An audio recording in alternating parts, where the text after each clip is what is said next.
Right, let's get started. Good morning, good afternoon, good evening, everybody, depending on where you are in the world.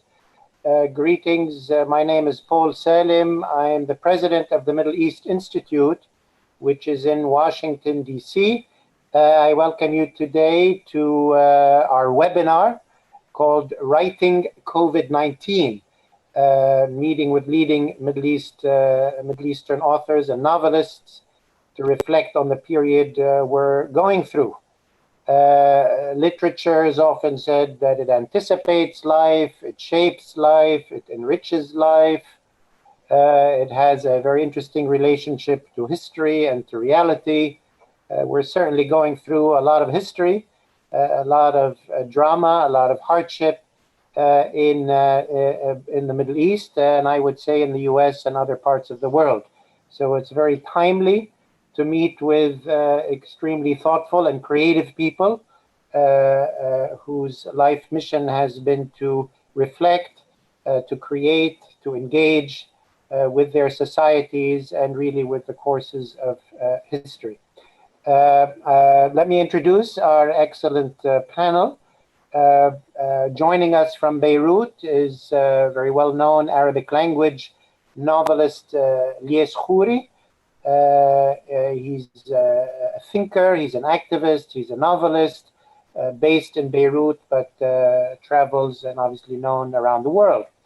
Elias studied sociology and history at the Lebanese University in Beirut and then at the University of Paris. Professor Khoury has published 12 novels, among them Little Mountain, Gate of the Sun, Yalo, in Arabic, many of them translated into English and other languages. He's also published 4 books of literary criticism, many articles and reviews. He's played a major role in the Lebanese and Arabic cultural and I would say cultural political scene. He holds several prestigious academic posts. Currently the Global Distinguished Professor at New York University. And I dare say he's often mentioned when the Nobel Prize season comes around, and we're still hopeful in that regard. Elias, thank you for joining us from Beirut. I know it's been a very turbulent time, even last night. Thank you. Let me introduce also Azar Nafisi. Azar is Iranian American. She's joining us today from actually Washington, D.C., where I am as well. Azar is best known as the author of the national bestseller, Reading Lolita in Tehran, a memoir in books, which was a riveting sort of exploration of women living under the Islamic Republic, but finding themselves through books and through literature. She is also the author of a memoir about her mother, titled Things I've Been Silent About, Memories of a Prodigal Daughter, and author of The Republic of Imagination, America, in 3 books. A very powerful and passionate case for the vital role of fiction in America today. And Azar Nafisi's book on Vladimir Nabokov, That Other World, is the name of it, was published by University Press just last year. Azar, thank you for all you've done, for all you've written, and thank you for joining us today. And joining us from Zagreb is Ece Temelkuran. I hope I got the pronunciation right, Ece. Ece is one of Turkey's best-known authors and political commentators. She's a graduate of Ankara University's Faculty of Law. She's published 12 books, including Deep Mountain, Across the Turkish-Armenian Divide, Book of the Edge, and recently How to Lose a Country, The 7 Steps from Democracy to Dictatorship.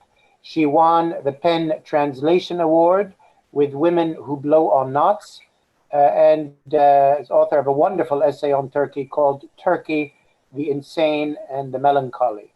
Her journalism has appeared in The Guardian, The New York Times, The Statesman, and Der Spiegel, in addition, obviously, to all of her writing in Turkish and in Turkish outlets. She's been twice recognized as Turkey's most read political columnist and twice rated as one of the 10 most influential people in social media.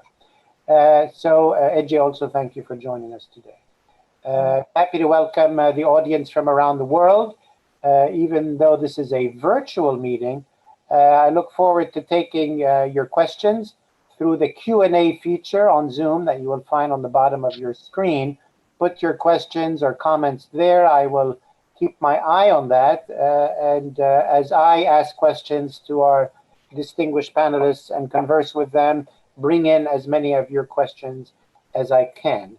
For those who are joining us but are not on Zoom, but joining via the live stream, you can send your question either by doing it on Twitter through the Twitter handle or through the hashtag MEI events. And our team will be keeping an eye on that, or just email your question to events@mei.edu. So please, do engage, do ask your questions. With that, let's begin. We have exactly 1 hour.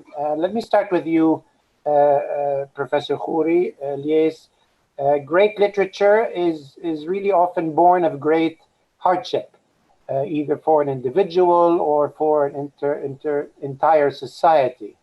And literature might provide a new way of looking at reality, engaging with reality, a shift in values, shift in identities. My question to start off with you is, how do you assess the depth of the current crisis, which includes the COVID health crisis, layered over profound economic dysfunction and profound political dysfunction? Obviously, in Lebanon, we're going through that very acutely, but I would say the same can be said of many Arab countries that have been in similar upheaval from 2011 till today. How do you compare the depth of this crisis to recent history in the Arab world, 1967, 1948? How do you see this in the course of our modern history? Thank you, Paul, for this very complicated question, actually, which I have no answer to it. Eventually, I have no answer. But lately, I finished working on a long article about epidemics and literature. And my observation was that catastrophes like this were all the time treated in literature as metaphors. You can go back to classical Arabic literature of the 12th, 13th century, and to arrive to the 19th century, but mainly in the 20th century with works of Camus, Gabriel Garcia Marquez, and others. You discover that the human catastrophes were dealt with as part of life, that is, as a metaphor of life. What we are facing today is something new because we are in a different world. I mean, we cannot. The problem is that reality and its metaphor in our moment now are mingling together, and they are both they are both very realistic. That's to say, once a caliph in Baghdad, when the epidemic when the epidemic finished in the empire, he told the people who were in his court, "I'm so happy. Look, when I came, the plague is over." And someone replied him, "God is more merciful than to put on us both, you and the plague." Actually, now we have both. We have the plague and we have the tyranny. And I'm not speaking only about the Arab world. I speak about the world. I speak about America. I speak about this terrible, terrible outcome of neoliberalism, which took the world where we are now. Now, in this condition, we are living the details of the moment. We cannot use, I cannot figure out how we can use COVID-19 as a metaphor when every day we are seeing death with our own eyes. Not only the death surrounding us in our countries, but also the death all over the world. After seeing the huge burial conditions in America, for example, in New York, in this island, remote island where they put the bodies together, or seeing what was going on in Spain and so on, it's very difficult not to be totally inside the catastrophe itself, and not and be unable to push it to the metaphorical level. Maybe it's time for literature to find a new approach, which is not using metaphor of the hardships in order to understand life, but to understand now to understand the the catastrophe itself, to understand the fragility of the human condition, and to put it side by side with this monster that is governing us, and that is taking us to a real human catastrophe, destroying all the values, because human beings cannot live without values. Of course, literature has one major job, one major project to criticize the dominant values, but actually, what we call now dominant values are the contrary of values. Just hear or read the tweets of Donald Trump to understand that we are pushed to a place with no values, to a barbaric situation, which I think it's new after the Enlightenment, and we have to deal with it with different approaches.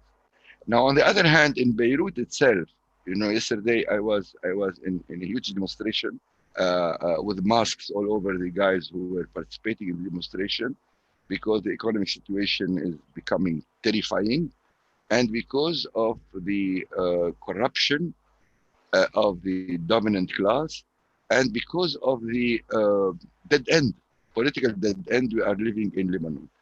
And you come from the demonstration to practice the now the rituals of the COVID-19, that is to wash your hands and to take off your clothes, and you find yourself ridiculous.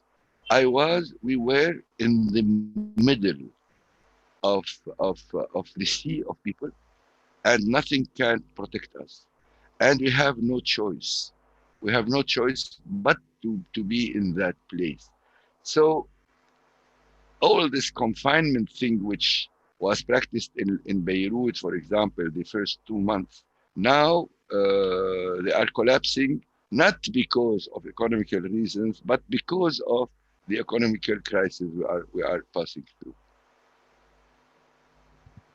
Thank you, Elias. I have a bunch of follow-up questions, but I will postpone them because you raised so many interesting issues, and I'll come back to them. Azar, let me turn to you. The COVID crisis hit Iran first in the region, and we all watched, and we continue to watch with great concern as cases spread there. Also there, the health crisis, maybe like Lebanon and the Arab world, comes to compound other crises relating to the social economic situation, the government, the governance, repression. How do you, and through your, I know you're not in Iran right now, but through your interactions and your perception, how do you read this crisis today? How are Iranians, broadly speaking, reading it, experiencing it? How are you reading it and experiencing it in light of also Iran's turbulent modern history? And where do you see that literature has anything to contribute, to comment, to help?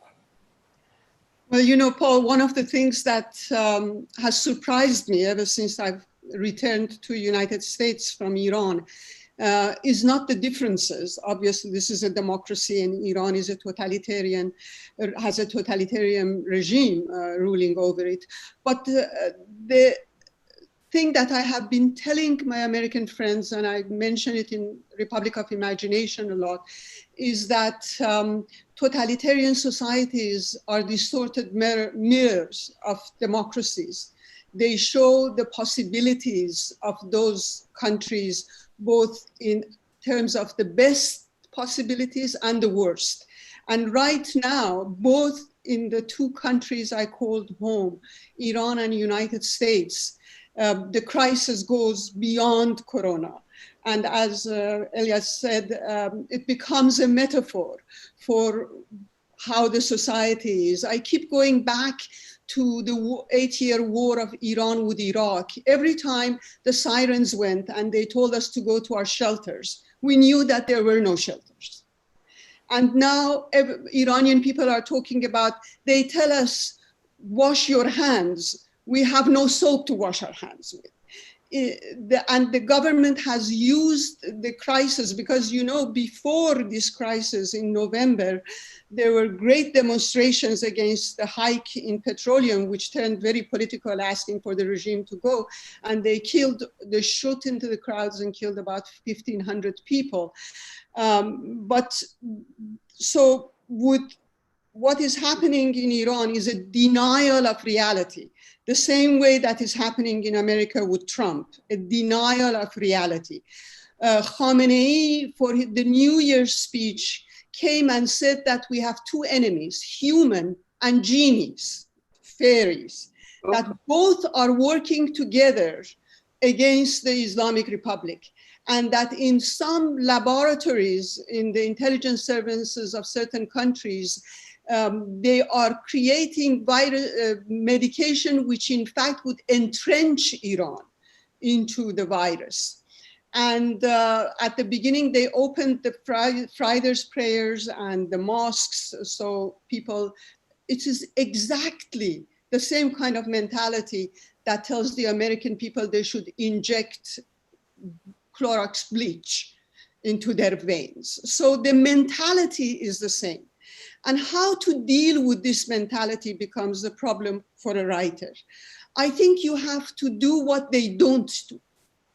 You have to have the faculties they don't have. The first thing that imagination brings us, the gift it brings us, is curiosity, is to come out of yourself and look at the others. These two regimes don't ever come out of themselves. They use the coronavirus to suppress the people rather than to protect them. So what does a writer do? It looks at the world through the alternative eyes of imagination, and it creates possibilities through this multivocality, through this looking at the world through the alternative eyes of literature. And as James Baldwin would say, it tries to link the possibilities of fiction to the impossibilities of reality. That is the whole idea behind literature. And through this curiosity, through this need to investigate, we investigate the virus itself, which is where science comes in as well, that you want to understand who your enemy is in order to fight it. And then through that curiosity coming out of yourself and putting yourself in place of others, you create empathy. And I just want to end by saying that it is this empathy which we need today so much. It is this lack of empathy that we see in Trump and Khamenei today. And people in Iran especially, but also in America, have tried to create that connection and communication which their governments have taken away from them.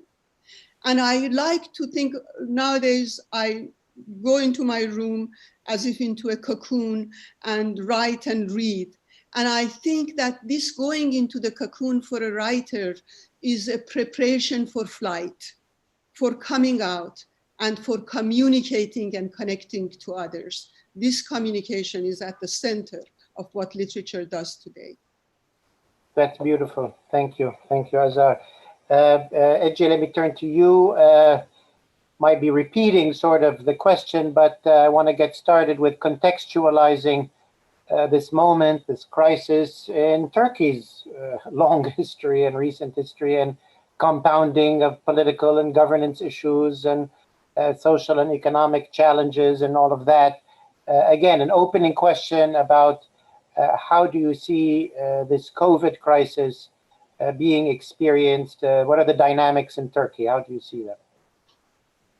I'm seeing it as, I am looking at it as a writer to start with, not as a Turkish person. So I think like Elias began talking about, I would begin talking about the world in general. I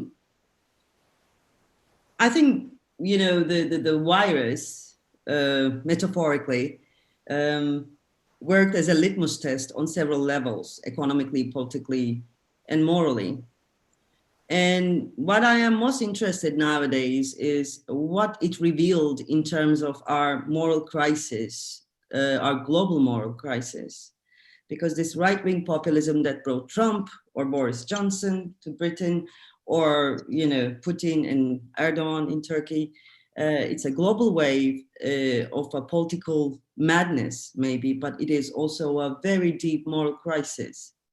It is the result of a moral crisis, and I do believe that this moral crisis has a lot to do with neoliberal ideal of human being. So for decades, I think we have been imposed a certain description of human being. He is selfish, he's self-centered, and he has no altruism at all. But then this crisis, one of the things that this crisis did to the world is actually it created a healthy mirror, I would say, for humanity to see itself. Because all these popular culture, all the ideological production have been telling us that the people would go into cannibalism, would kill each other, would you know, kill each other for food, whatever, whenever, you know, when a crisis would happen. We have been seeing films like that. We have been reading stories like that. And this was the fear of humanity, I think, or this was the imposed fear on humanity for the last decades. And what we saw after coronavirus, except for the famous toilet paper rush, nobody killed each other. Actually, there was instantly an attempt towards solidarity. So we actually saw something that shook our understanding of human being, and also in accordance with that, that shook the main ground of neoliberal ideology. Human being is good. He's a nice person. He has goodness in himself. And despite all the danger, and despite the fact that he might be in danger, he wants to help, and he is open to be helped. Something Elias Khoury said is very interesting to me, because I have been thinking about this since United States started happening, the Black Lives Matter protests began. I think these protests and several anti-racist protests in Europe shows us that our fear of contamination is far less important than our need for human contact and our need to protest. So actually, this also shows that we should be really hopeful for the human. Being hopeful, being optimistic is certainly not my forte, I should say that. But I cannot not see this aspect of what we are going through. And as a writer, I think my job, a storyteller's job, is to be stubborn, be determined to include this aspect of humankind to the story, to the records of history. Because records of history are written by those people who want us to fear our kind. And I do refuse that. And in order to refuse that systematically, I think I have to write about the goodness of humankind. And I think this is what we need in these times, because if we don't believe that we are good, if our kind is not good, it is very probable that we would accept the extinction of our kind through politics, through economics, and through climate crisis. And in order to reject this, and in order to reverse this current of political and moral madness, I think the first and most initial thing to do is to first to see that we are doing good. And even by the time so complicated, fearful, we are doing pretty good, in fact. So to see this would be changing the game in terms of politics, I think, globally. And in terms of when I look at Turkey, in 2006, I was in Beirut right after the bombardment as a journalist. And then in 2008, I went there to write my first novel, Banana Sounds. And in 2006, when I asked people in Beirut, in Ashrafiya, let's say, so Beirut was bombarded, what do you think? Mm-hmm. And they were all saying the same thing. Beirut was not bombarded, it was Dahya. Dahya is the suburban where, Hezbollah is, it's Hezbollah's stronghold. And I was always shocked how, these two districts are so close. It's very close. You can actually see Dahya from Ashrafiya from a balcony. And how can you think of it as a different place? It's not here. So I thought that the terrorized minds actually transform the space, and it creates borders. So it somehow intuitively pushes the danger away. And then I started seeing Turkey going towards that direction as well. Sectarian, invisible yet very clear borders in between political camps and, beliefs and so on and so forth. In such polarized countries and in such wrongly politicized countries where everything is extremely politicized, let's say, everything can be used as another tool to re-establish or establish power, to use power, and coronavirus as well is utilized, like in Iran and in the United States, it's utilized in Turkey as well to apply even more authoritarian ideals to the society. It is certainly disheartening, I would say. Well, fascinating, very fascinating thoughts and issues that everybody's bringing to the table. Elias, let me go back to you and zero in a little bit about what many of you are talking about, which is values, and maybe linking values to the sector of culture, and asking the question, who is producing culture? How is culture determined? Obviously, it's a very complex, a very varied kind of scene. And yes, the question to you, maybe of two levels. One is, if we look at the Arab world, the political values that maybe we grew up in the 1960s and 70s, profoundly different than what ended up dominating in the last couple of decades. Is it because of the shift of money and power, I don't know, from Egypt to the petrostates to the Gulf? Is it, how has culture been profoundly changed, obviously, in the Arab world, broadly speaking? And when we look at certainly the US or Western Europe, the West in general, there too, there is complexity. You have a movement towards inclusion, rule of law, empowerment, Black Lives Matter, the women's movement, many things that are very positive, but you've always had, and you've recently had, a resurgence of the very illiberal, hyper-nationalist, racial or racist, and they're both in the West. So reflections probably from all three of you, but let me start with Elias. Culture in our own region and culture as we interact with the West or the global. Yes, thank you. Actually, I want to begin from the remark of Ece. because she spoke about Ashrafi, and I'm now in Ashrafi. So You must respond. yeah, and I want just to tell you that the concept of the dahi, of the suburb, is now different. In Lebanon now, there is a dahi, a new dahi, and the new dahi is actually the Asian female workers. Workers coming from Bangladesh, from Ethiopia, from Philippines, and so on and so forth. And with the trouble, with the economical trouble, the dollar now is 7,000 liras.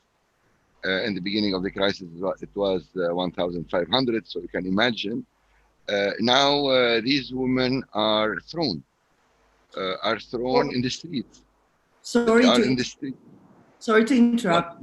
The novel I mentioned, Banana Sounds, that I wrote in Beirut, is about Filipino women. So thank you for bringing that up. Yeah. And on the other hand, Paul, you mentioned the shift of power from Egypt, Beirut, to the Gulf states. Also in the Gulf, there is a dahi. These are also the workers coming from abroad, from the poor countries, where they are living in such inhuman conditions that the numbers in Saudi Arabia, for example, is much bigger than in any other country in the Arab region, or in Qatar or in the Emirates, and practically this is the new cannibalism. We don't see people eating each other's, but actually they are eating each other. They are eating the poor, and this is the new cannibalism. Now, in this sense, speaking about values, Paul, is speaking about defending the human values. And what we feel now is that the human values are deeply threatened.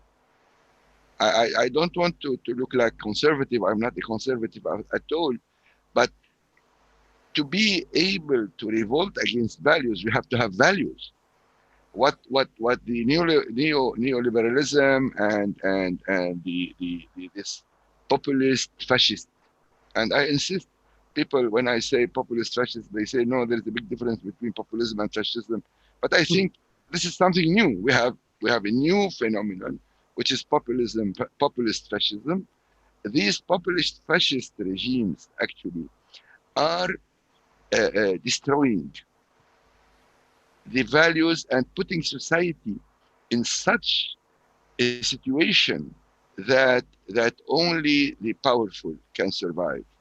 And if we speak about the Arab world, if I tell you now stories from Syria, which is a very neighboring country, where half of the population, half of the Syrian people are refugees, half, 11 million.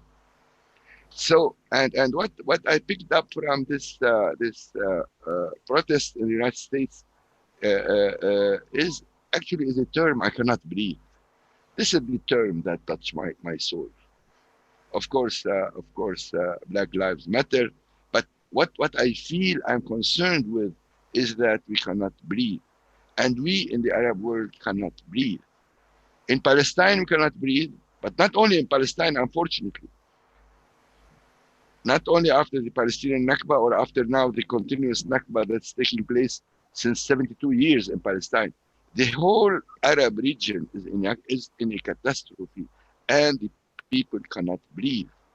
And the COVID-19 came to show us, which in a sense, I want to be optimistic, and I say in the sense, the positive aspect of COVID-19. It shows us the impotence of these regimes. These regimes were killing people because they are very powerful. This is what they think. And once they were faced with this epidemic, they showed everybody that they are so weak. They cannot control anything. They only can control they only can take us to total decadence. And here the decadence mainly are in values. And this is why, if we speak about culture, if we speak about literature, if in literature cannot be dominated by money, the way now the Gulfi countries think that they are dominating Arabic culture. This is meaningless. They are dominating nothing.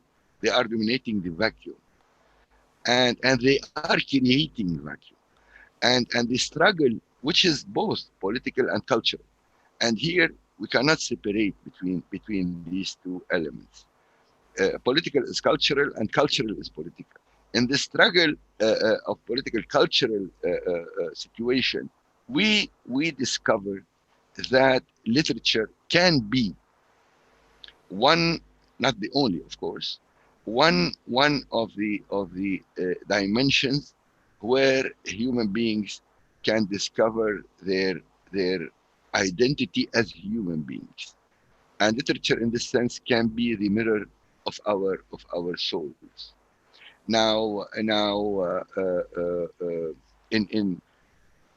catastrophes like the one we are witnessing, because I think that, I don't know, we are adapted, because human beings can adapt to anything. Now we are adapted to COVID-19, and people are going out and working and so on and so forth. But this doesn't change the fact that we are still in the middle of the catastrophe, which can only be solved. We can only find ways of surviving together through deep human communication, through deep human exchange, through deep human working together. This is why I think that demonstrations in America or demonstrations in Beirut, which took place, which are taking place now, are very important, because they rebuild the link between individuals, to make them feel that they matter, and that if they unite, they can produce something. And on the other hand, to make us think profoundly of our destiny, and think that if we do not take our destiny in our hands, then we are condemned to death. The threat now, when we cannot breathe, we will die. And if we do not die biologically, our souls will die. And here, I think, is the big struggle of culture. Thank you. Thank you, Elias. And Azar, let me turn that to you. You're in the US, and I Can't Breathe, has really resonated around the US and around the world. And you've seen a confrontation between sort of a population and, as Elias was saying, a government which is using police, force and brutality and so on, rising up against this dehumanizing and taking the slogan "Black Lives Matter," which would seem like a minimalist request, and reflecting the death of the individual or the death of the soul. A couple of questions that include questions coming from our audience. How do you link what's happening in the US with your experiences in Iran and what you see around the world? Is it kind of one sort of global struggle, or is it, similar movements dealing with different conditions? What is the commonality kind of that the world is going through? And a question also from one of the audience members, how much do authors matter? How much do novelists matter? There's been periods of history when intellectuals and novelists really set the stage and set the tempo. In the US today, they have a voice, but really they're not that dominant. We were talking about the Arab world. There was a time when intellectuals and poets somewhat dominated much of political culture, not so much now. So also, Azar, what's your reflection on the influence of a novelist or a cultural producer today on the real world of people and protests and shaping values? I know that's a lot of questions, but I'm trying to include. I will begin with the last one that you just asked about the impact of literature on the real world. I always ask, one of the best examples right now is the case of Salman Rushdie. You would ask yourself, why would a man like Ayatollah Khomeini, who has got some of the most fierce military institutions behind him. He has weapons, he has the Revolutionary Guards, he has all the guns that he needs.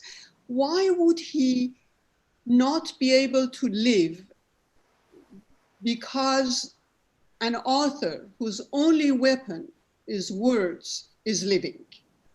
That shows the power of literature.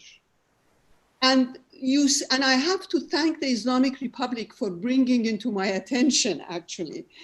The hope comes from within the Islamic Republic, because what they did with Rushdie, they have been doing for 40 years with the journalists, with the writers, with the poets, with the artists. And instead of people turning away from books, being afraid of books and of literature and of art, they use it as a way, as a weapon, as a way of resistance.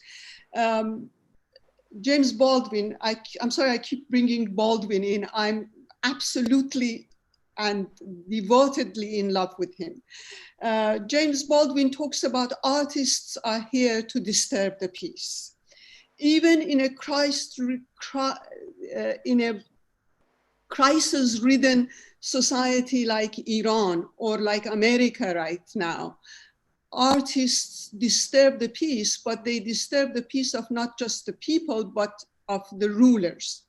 The whole power of literature is the fact that it has access to truth.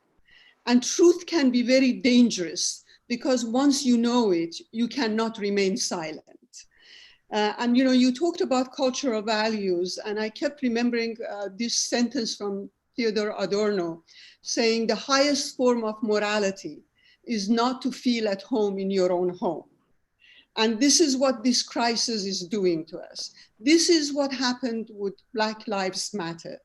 And I believe with Václav Havel, I don't believe in optimism, as Ece was talking about optimism. I don't believe in optimism, but I do believe in hope. And Václav Havel talks about hope as something you do without expecting rewards, something you do because it is the right thing to do. It is the meaningful thing to do. And that is what is happening from Lebanon to Iran to United States of America. And the fact that Black Lives Matter becomes an issue in Europe and in Asia as well shows that this movement, this crisis, is not just limited to a particular place, although they have their own particular manifestations. But it shows that this movement is universal. Like any, I tell my American friends, Martin Luther King and James Baldwin don't belong to you. They belong to those who follow them, who are dedicated to them, who take their message. That is why James Baldwin and Martin Luther King belong to the young people inside Iran, because they care, because they talk about them. And in United States, Ray Bradbury used to say, you don't have to burn books in order to destroy a culture. All you have to do is to make people stop reading them. This indifference was what bothered me about United States. This desire for comfort, this evasion of pain and anguish, this love of constant entertainment, and this love affair with money and with technology, all of this really, really bothered me.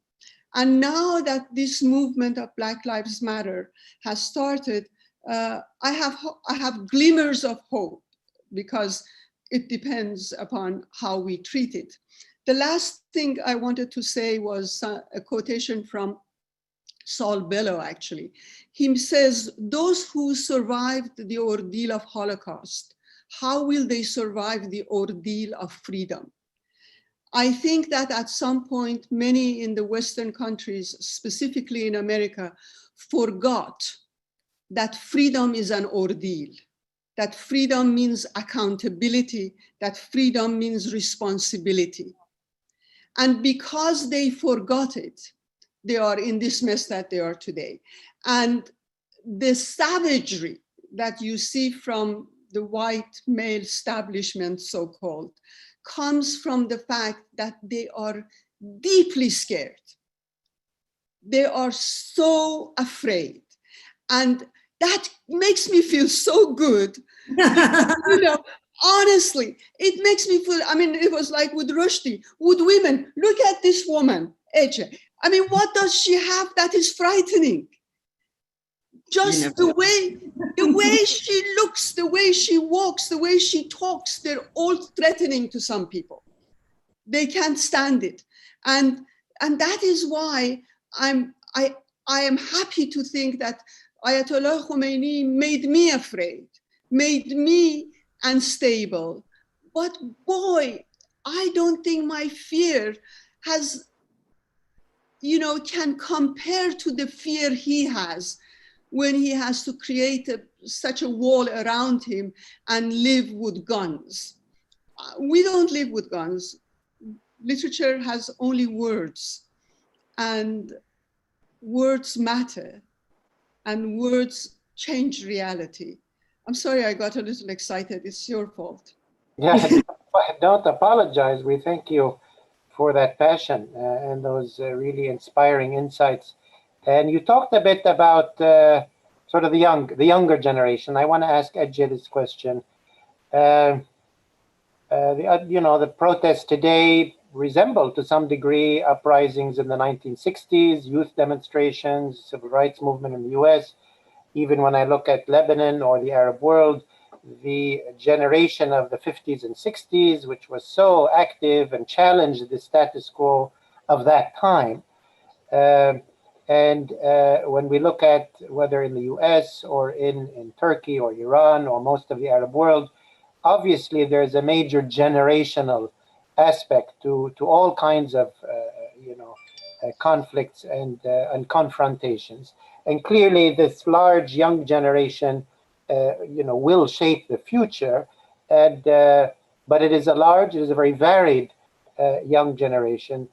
My question is, if you would reflect on that aspect of generation, the young people have all of, there's Black Lives Matter in the US, there's, the movements that we saw in Turkey, in the Arab world, uprisings in Iran, but there are also young people who are fascists, who follow fascist groups, and Hitler had his young fascists and so on.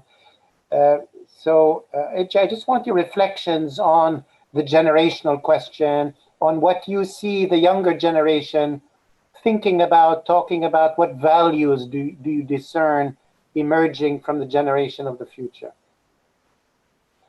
For the last 2 decades, rising right-wing populism, the new fascism, this messy, scattered type of fascism, are witnessing now also in Western countries, in the United States as well. But Turkey was one of the first examples of that. This political wave and this moral decay sort of create a reaction in my generation and in the younger generation as well. And I was in Tahrir, I was in Tunis, El Kasbah, I saw Spain, I saw Greece, I was in Gezi uprising as well, as a writer. So, and also as a supporter. And now I'm looking at United States and Europe, and also climate resistance. And I saw a chain, so to speak, against the moral failures of our kind until up to this point. I think we see a chain of protests. And now I want to, name it as the rebellion of dignity.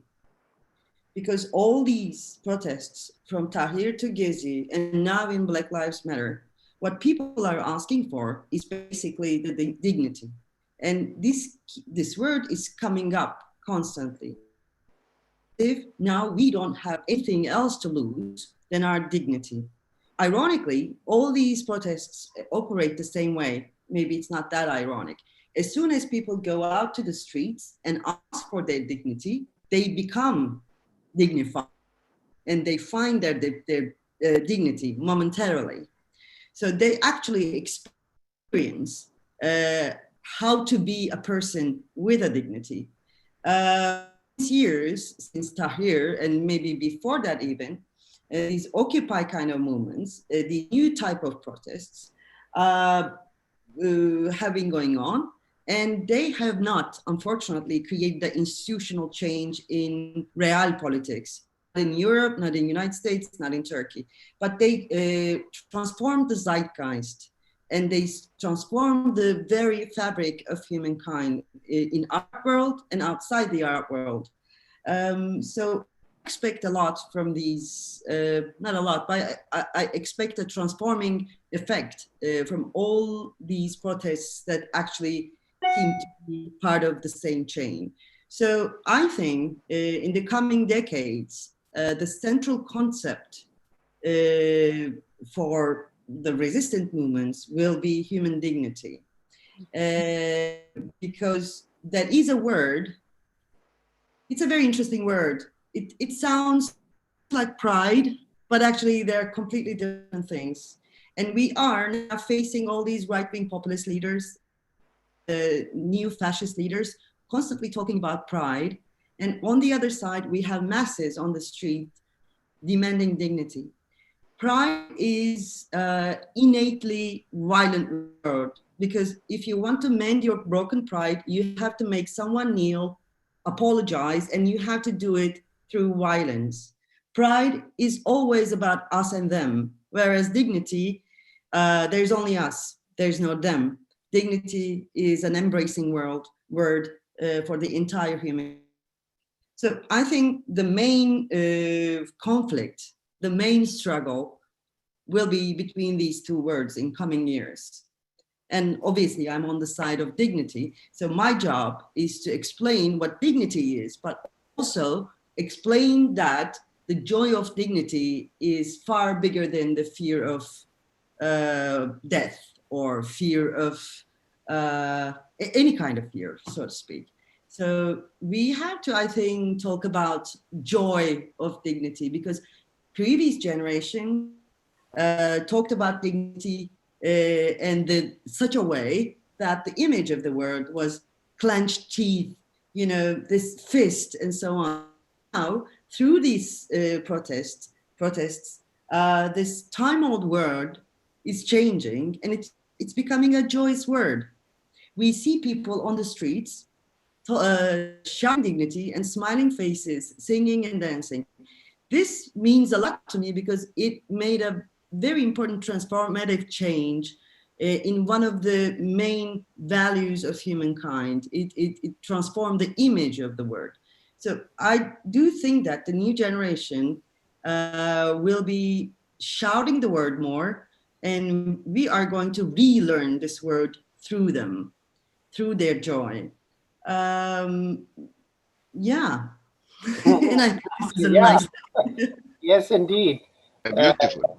Fantastic. Thanks, Ece. Yeah, there's a lot of also writing on dignity and its importance. I just was reading something Francis Fukuyama had wrote about identity and dignity, and in recent history now has become a driving force. And I like how you compared it, pride versus dignity. But let's move on. We have very little time left, and we could go on for hours. This has been one of the most fascinating and enriching sessions we've had in a long time.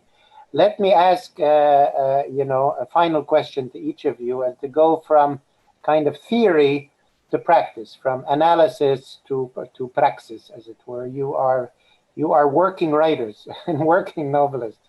So my question, let me start with Azar. What are you going to do in the sense of how will you approach now? Here we are as a novelist. What stories would you tell? How would you approach this enormous, canvas that we've seen all over the world? You as a novelist, one person able to do one thing at a time. as an artisan, where do you start? What do you do? May I answer you with two things? One, a paragraph from Elias's book, and two, a story from my own life. He says, poetry, my son, is words we use to heal our shame, our sorrow, our longing. It's a cover. The poet wraps us up in words so our souls don't fall to pieces. Poetry is against death. It's both sickness and cure, the bare soul and its clothes. I'm cold now, so I take refuge in poetry, hiding my head in it and asking it to cover me. It doesn't sound practical, but it is. You know, that is the whole amazing thing when we talk about the soul, when we talk about meaning, when we talk about dignity. All of these have roots in our reality. And the story that I want to tell you, I hope will cover what I'm trying to say. I have told this story many times, but it doesn't leave me. I have written about it, I've talked about it. It just comes back, and you will know why. I had a student, the first year I taught in Iran, a girl called Razieh. She was very small and thin and fragile looking, and very serious and very strong in terms of her personality. She was also deeply religious and came from a very poor family. Her father was dead and her mother was a cleaning woman. And this Razieh constantly surprised me. She would come after class and talk to me. And somehow through my classes, she fell in love with Henry James. And she would tell me stories about how when she was younger, she would go with her mother to these houses to clean their homes, and Razieh would borrow books or steal books. And she said that those people who live in the West don't understand what I mean when I talk about how books saved my life, how books rescued me from squalor and from poverty. And anyway, to make a long story short, I left that university that year and I didn't see her except once during the Cultural Revolution when we passed one another in the street, and she gave a sign to me to not say hello to her, so I passed her because she was also involved in a religious opposition group to the Islamic Republic. Many years later, another one of my students came to visit me at the place I was now teaching. And she told me that she was in jail with Razieh. They were in the same cell. And that they talked a lot about the classes and the university. And she said, I talked about Fitzgerald and how our class had a trial for her. And Razieh talked about Henry James. And then she paused and she said, you know that they executed her. And, you know, I feel almost guilty because I couldn't do anything for her. And the only thing I can do for her is to talk about her. But Razieh, Henry James, did not save Razieh from death. Those thousands and millions who were killed in Nazi or communist or Stalinist concentration camps were not saved by Dostoevsky or Flaubert, although they talked about Dostoevsky and Flaubert in those camps. Literature cannot save your life in that way, but the most important gift it gives you is when you see the most heinous atrocities committed in your own country by people who are supposed to be your people or across the world. And you feel helpless. You lose your trust and your faith in humanity. Then literature takes you to the highest achievements of mankind, which is what Ece talked about. Those works of imagination that celebrate the best that we have in us and that celebrate not just a whole world, but the whole world within one individual. Literature is always about this individual and not about the state. It is always, great literature is always subversive. And so I want to finish with the name of my student, Razieh. I've forgotten her last name actually, and I can use her first name because she's dead. And that is, for me, the most practical thing one can do. I will write, and the best thing that books do is that they connect you to people whom you should be connected to. And I will connect. And hopefully I will change in writing and reading, and others will change in writing and reading as well. Thank you. And rest her soul, bless you. Ece, also closing remarks. What are you going to do, as it were, when you pick up your pen or your laptop or your from where you sit? Azar, thank you for this beautiful, beautiful words. Thank you. Well, I wrote a book, How to Lose a Country, the 7 Steps from Democracy to Dictatorship. I wanted to tell people that this is a global issue. There's a main logic behind it, and this is how it works. It's in 7 steps, and it doesn't matter if you're in the United States or in Turkey or in wherever. This is the main logic of fascism today, and these are the tools that are using, so be careful. So it has been published in several languages, not only because the good, but because fascism is in several countries. Now I think I have to talk about joy, dignity, and my obligation, I think, is to give words, new words, beautiful words, to the people who want to believe in humankind and who want to believe that we can do better than this. So I'm writing a new book called I Believe in You, Restoring Faith in Humankind, about 10 fundamental concepts, love, dignity, and so on and so forth. I will keep writing that. And unfortunately, the world is providing me with a lot of material at this point, not all of them good. But one thing I have to record, I think, in writing is that when times of crisis, in times of crisis, yes, there is fear, but there's this instant solidarity. So how can we make that instant intuitive solidarity permanent? I think the world make it easier for us, because now there will be more and more crisis. This new era of crisis will never let us forget what fear is.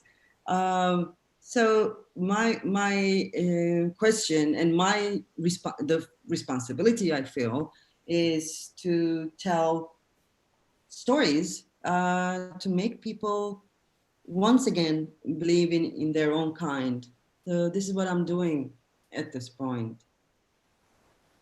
That's a lot. Thank you, Ece. Yes, let me end with you. How do you, as a writer, as one human being, what's your path? Actually, I was very, very much touched with the story of Razieh. Thank you, Azar. It's a very powerful story. But I want to tell you something very important. Harry James did not save Razieh, but Razieh saved Harry James. That's true. This is how things are. We do not save anybody. And if we are saved by them.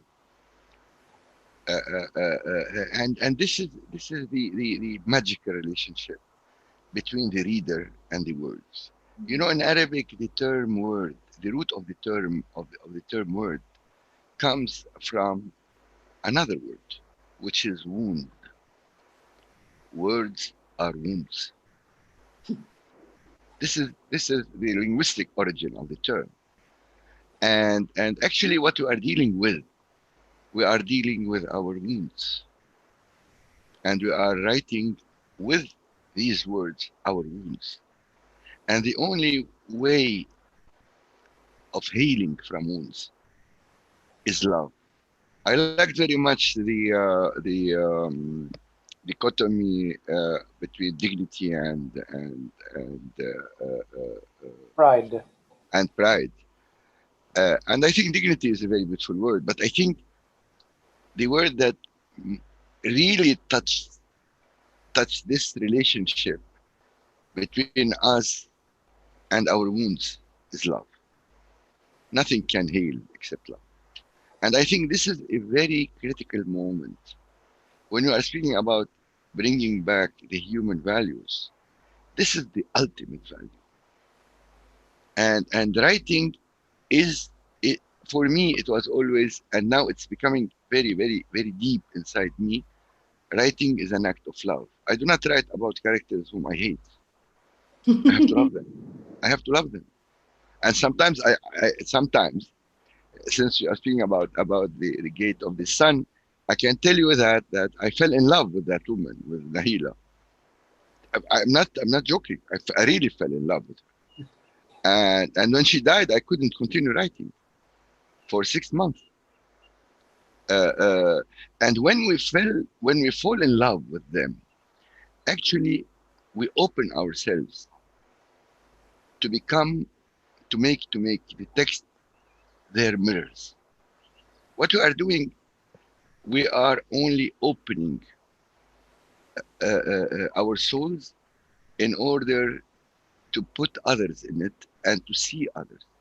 And in this sense, the reader can find himself in the text and can use the text. But he can use the text actually because the text is based upon him or her. And the most beautiful experience I've had in all my life as a writer, as a human being, is once in 2014 when a group of young Palestinians, women and men, they were something like 350. They went and occupied a piece of land which was confiscated by the Israelis to build a settlement, and they built tents in that land, and they called it. They made a village and they called it the Gate of the Sun. And at that moment, I felt that practically reality can imitate literature. Not only we imitate reality, because we have to be enrooted in reality to the extent that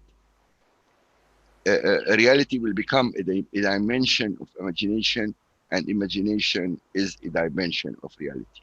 Now, we are in a very tough moment, not because only of COVID-19, because of this combination of fascism, of destruction of our souls in the United States or anywhere or elsewhere in the world, and we need to open ourselves, and to the extent that we as writers must disappear. We have to disappear in order to make life appear through us. And this is why writing is very absurd. Although we speak about hope and so on, but it's a very absurd work, because we have to accept our fate as only agents of words and wounds and life. And that's it. Wassalamu alaikum wa rahmatullah.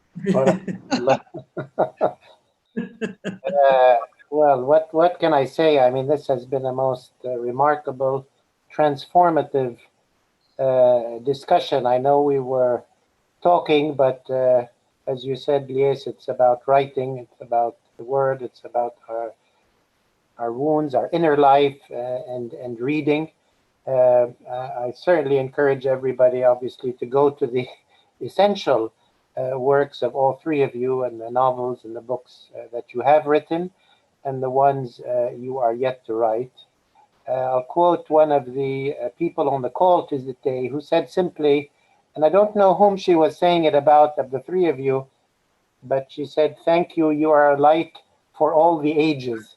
And I will apply that to all three of you, and I will, remark on the question of light, to bring light into darkness, and the comment about ages, whether it's the ages of history that we're going through or the different ages of people that are living through this crisis, from the very young to the very old. This really has been a very, very, as I said, transformative discussion. I can't thank you enough, not just for being here, but and not just for everything you've done in your lives and what you've written, but for sharing your thoughts and your souls so effectively, so quickly, and so openly to us, to the audience. That is really wonderful. So we've gone a bit over time, but I don't think any of us minded that.